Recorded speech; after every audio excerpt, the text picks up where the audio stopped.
Viva po. Viva Senyor. Iba po ang mga devoto ng Nazareno. Ang mga devoto ng Nazareno nakapa.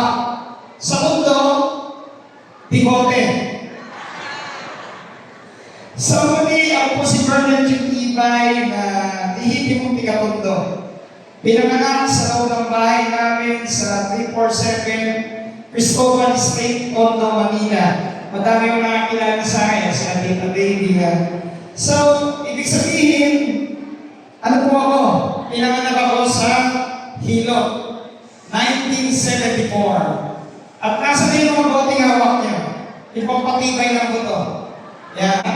Ensure, galing kay Yorme, tama? Ako naman po, kanina mga yung Batang May Laban, Bonafide. Di ba? Bonafide, Batang May Laban. Ako, habang pinapanganak, matatag na kinabukasan ang binigay sa akin ng ninong at tatay ko. Alam niyo yun?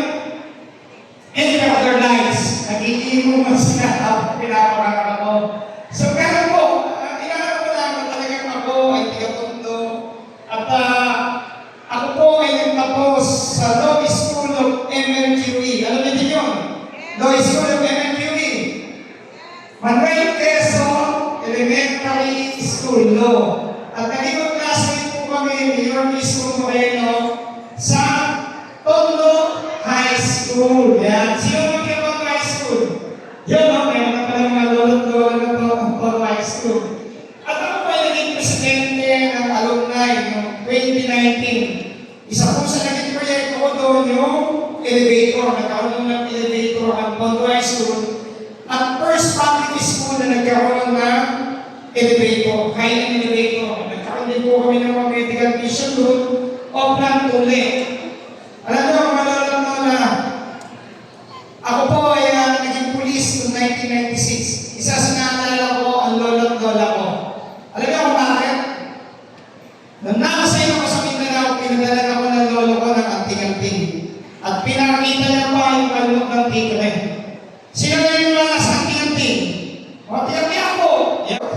Yan. Sa Mindanao. Nung napalaban ako, akala ko patapusan ko na. Sabi ko, tapos na ang buhay ko. Naalala ko yung anting-anting na binigay ng lolo ko. Nakaipit sa wallet ko. So, pinulot ko yung wallet ko, binuksan ko, nakita ko, Latin. Di ba Latin yung mga sulat, ha? Ang nakalagay. Apo, tumakbo ka lang, hindi mo kaya ang iyong anak ka. Hinahinggay ko na kayo kasi masyado na nakakantok eh. Pero kidding aside, ako po ay 28 years in service. At minsan yun ang nakasama bilang station commander ng Station 1 at Station 2. Nung Station 1 ako, sa 7 months na kasama niyo ako. Ano na pa kung 17? Number 1, best station of the month ang Station 1. Best station of the year ang Station 1. Ibig sabihin, inanding ko na kamit natin na nag-zero crime tayo sa lugar natin sa mundo ng ako, Station 1 Commander. Ganun din. First time, in history ng mundo, despite na pinagbawal ang pagbili ng alak o pagbenta ng alak, inalag itong minom. Pero first time, in 2023, ako, Station Commander, first time, na walang na-disgrasya ng pyesa ng mundo at zero crime rate tayo ng makupo Station Commander niyo dyan sa Station 1. Siyempre, hindi mo makamit yung hindi kasama ang barangay official, barangay tanod, at mga kagawad, chairman, na tumulong sa akin.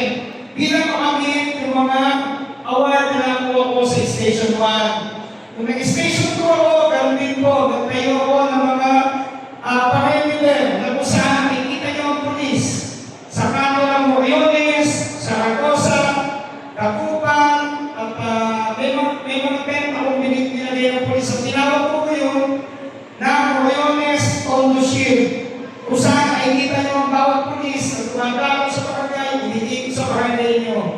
So, ako din po, nung naging alkalde, ang ating putiin mayor si Yorme School Moreno.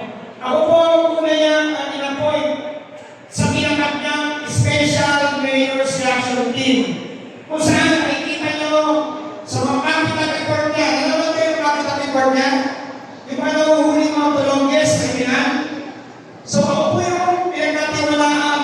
Isko Moreno in peace and order. Kung saan, panahon po ni Yorme Isko Moreno, lahat po tayo bilang taga-mundo, bilang taga-Maynila, proud po tayo na tayo ay taga-Maynila. Tama po ba? Tama po ba?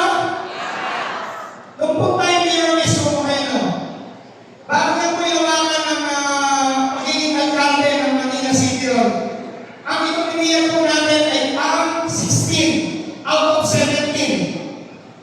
Nung siya na po, noong 2022, naging pang-tatlo po tayo sa mataas na ekonomiya ng buong Metro Manila. Ganun din po, 2022, tayo po kinilala sa 53 cities in the world, ang unang city.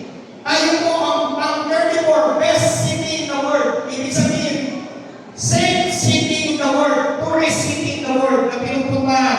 City po yun ha? Pinupuntahan tayo. At tayo, bilang Manileño, alam niya, marami mga balikbayan, mga foreigner na nagpupunta, nagpapapicture, hindi lang sa Manila City at sa ibang bahagi ng Kamaynilaan. Di ba po? At tayo, yung mga kamag-anak natin sa probinsya, tinatanong ko, gano'ng maganda ang Maynila kung panahon ni Yorme Isko Moreno. Tama po ba? Naniniwala ba kayo ngayon na matawag ng lumabas sa bahay? Naniniwala kayo na matawag ng lumabas sa bahay?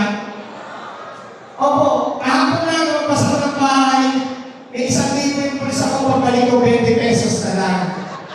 Pero hindi kasi po, kami po sa Yorme Isko Noise, tatlo lang ang gusto namin tutunan. Kahirapan, kagutuman, at kaligtasan. Sa kahirapan po, kami po ay membro ng banat, yung bukod ng kanya sa nagkakayo sa kanilang mundo.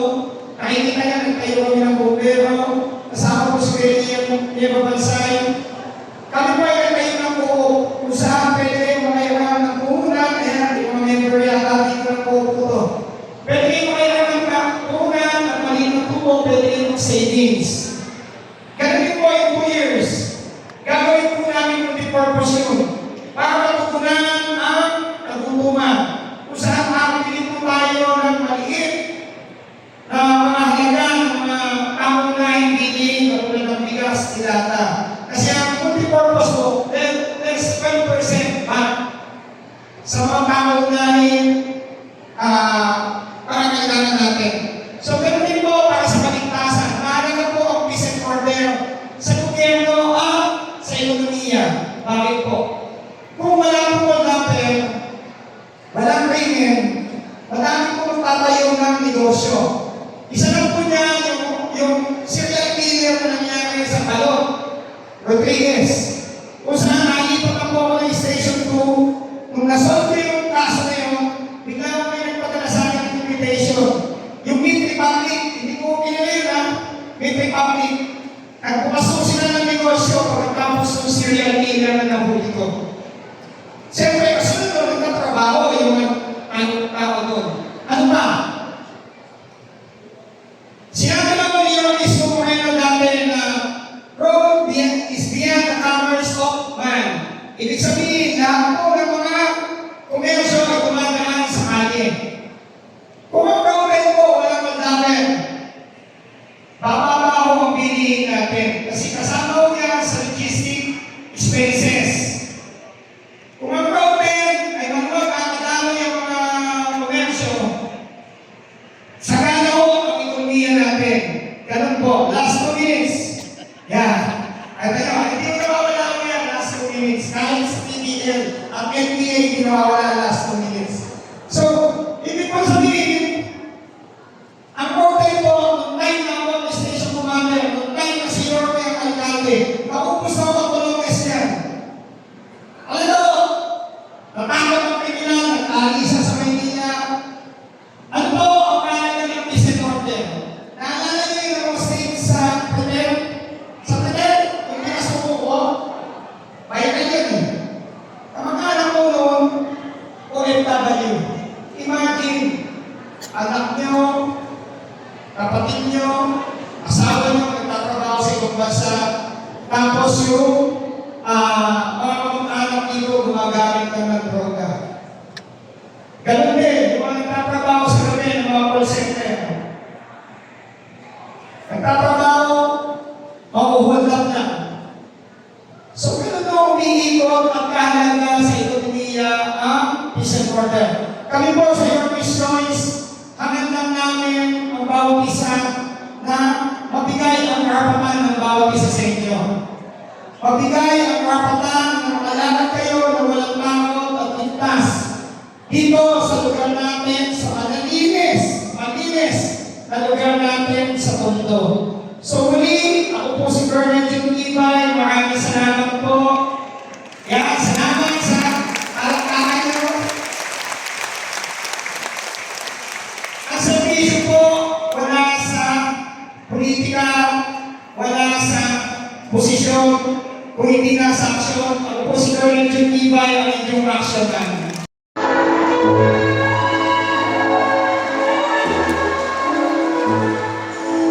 Pag-graduate na natin lahat yun. Pwede!